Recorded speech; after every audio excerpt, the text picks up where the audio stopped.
देश के गद्दारों पर टूट पड़े योगी। यूट्यूबर से जासूस बनी ज्योति मल्होत्रा का पकड़ा गया क्राइम पार्टनर। पाकिस्तान से रची गई थी सबसे बड़ी आतंकी साजिश।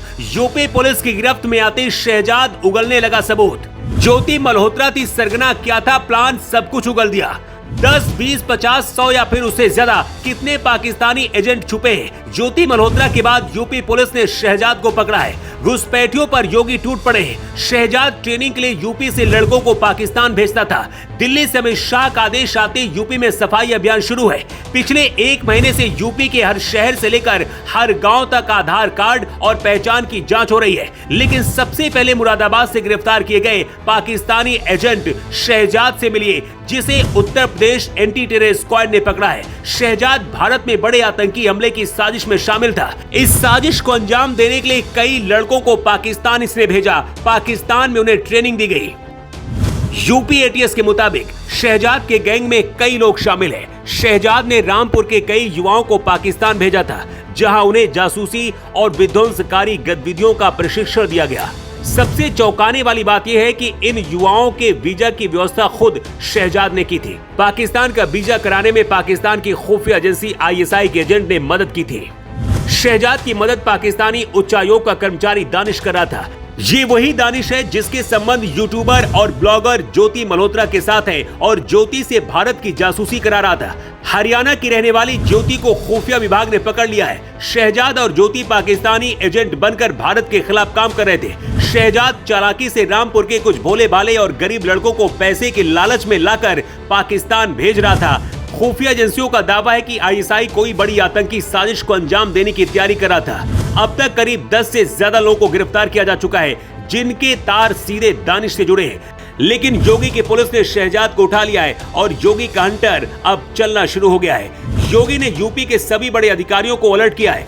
योगी पहले से यूपी में बुलडोजर और आतंकवादियों को मिट्टी में मिला रहे। योगी के बुलडोजर पर विपक्षी नेता बवाल भी करते रहते हैं, लेकिन अब सुप्रीम कोर्ट ने ऐसा फैसला दिया है जिसे सुनकर आप कहेंगे योगी ने काम तो बहुत पहले शुरू कर दिया था। और अगर योगी मॉडल पूरे देश में लागू हो जाए तो पूरे देश में अब आतंकी खत्म हो जाएंगे। श्रीलंका के एक शरणार्थी ने सुप्रीम कोर्ट में अर्जी लगाई थी कि उसे भारत की नागरिकता दी जाए। इसके जवाब में सुप्रीम कोर्ट ने कहा कि भारत सबसे ज्यादा जनसंख्या से जूझ रहा है और भारत में दुनिया की सबसे ज्यादा जनसंख्या रहती है। भारत दुनिया भर के शरणार्थियों के लिए धर्मशाला नहीं है। सुप्रीम कोर्ट ने नागरिकता देने से इनकार कर दिया है। भारत में इस वक्त लाखों रोहिंग्या, बांग्लादेशी और पाकिस्तानी घुसपैठी है, जिन्हें पूरे देश से खोज कर निकालने की जरूरत है। गृह मंत्री अमित शाह ने भी सभी राज्यों से अवैध रहने वाले लोगों को खोजकर रिपोर्ट देने की बात कही है, ताकि जहां से आए हैं वहीं उनको भेजा जा सके। योगी के आदेश के बाद यूपी पुलिस और यूपी एटीएस लगातार शहर से गांव तक घुसपैठियों को खोज रही है और पाकिस्तानी उन एजेंटों को खोज रही है जो ज्योति मल्होत्रा जैसी लग्जरी लाइफ जीने वाले और शहजाद जैसे जासूस बनकर बैठे हैं।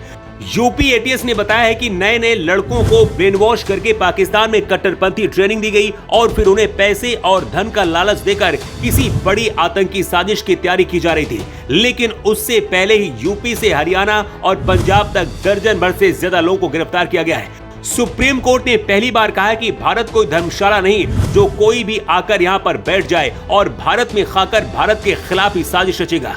अब वक्त आ गया है कि पूरे देश में योगी मॉडल लागू किया जाए। यूपी में माफियाओं के बाद अब आतंकियों और जासूसों पर योगी का बुलडोजर चलना शुरू हो गया है। देशद्रोहियों को मिट्टी में मिलाओ योगी के अभियान की वजह से इसकी चर्चा पाकिस्तान तक है। लेकिन आपकी राय इसे लेकर क्या है? अपना जवाब कमेंट बॉक्स पर लिखकर जरूर दें।